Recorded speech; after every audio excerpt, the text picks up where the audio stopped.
C'est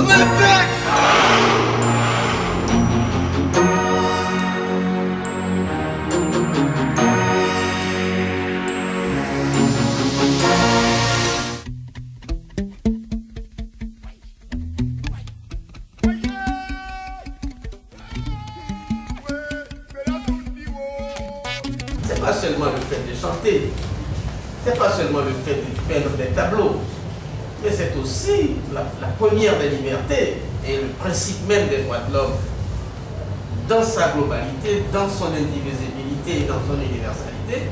Comme je dis, c'est d'abord l'hymne à la vie. Les droits de l'homme, c'est l'hymne à la vie. C'est comment on fait pour protéger la vie, comment on fait pour l'épanouir. Quand vous êtes mort, vous ne connaissez plus de droits. Il y a extinction des droits d'ailleurs sur le plan juridique dès que vous mourrez. Donc à partir de ce moment-là, nous on est arrivé dans le cadre des droits culturels à ce que nous appelons les pratiques positives et les pratiques négatives.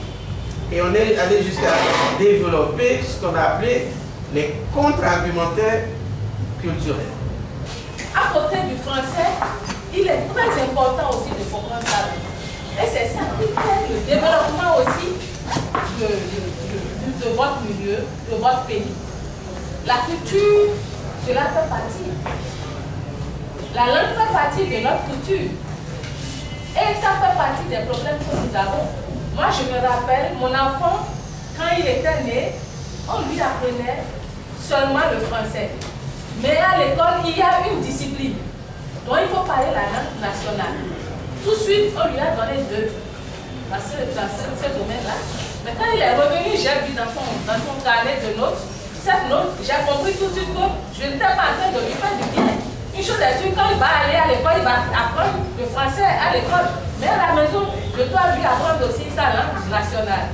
Je voudrais dire, moi, par la position que j'occupe au fond d'aide à la culture, moi je pense que les acteurs culturels qui sont ici, et ceux qui me connaissent le savent, et nous allons voir comment faire pour que les projets des acteurs culturels soient financés, quel que soit le domaine. Je suis sûr que la réponse peut être différente si on est en réseau, si on se met à 10 à 100 et que nous avons la même vision.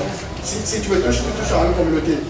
Donc, parce qu'on est individuellement, c'est une intégration, on ne peut rien faire si on n'est pas ensemble. C'est ça. Pour la question, je pense qu'il faut se dans le réseau, il faut que nous soyons ensemble, il faut que nous travaillions ensemble. C'est ce que je peux dire par rapport à ça. Artwatch Africa, c'est un projet de Artaya Network.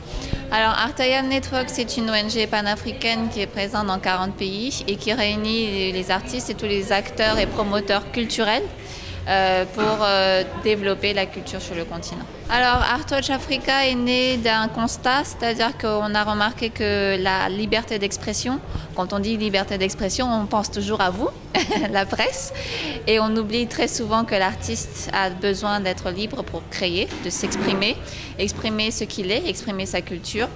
Et il y a beaucoup malheureusement d'artistes qui sont arrêtés, censurés. Et donc c'est né un peu de ce constat-là. La première phase de ce projet, donc d'abord, c'est de définir ensemble sur ce qu'on entend par droit de l'artiste et réunir tout le monde pour avoir les mêmes définitions et développer une stratégie, un mécanisme pour défendre les droits de l'artiste. Nous avons tous la même croyance. Nous n'avons juste pas les mêmes vœux. Parce qu'au final, à être Shalom ou bien Aleikum, Bouddha ou même Vaudou, c'est vers l'espérance que nos prières s'envolent. Et ce n'est pas l'appartenance à une religion qui prédit que la cueillette sera bonne.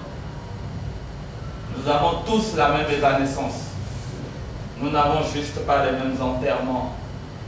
Parce qu'au final, sous terre, nous devenons tous, je dis bien tous, des ossements.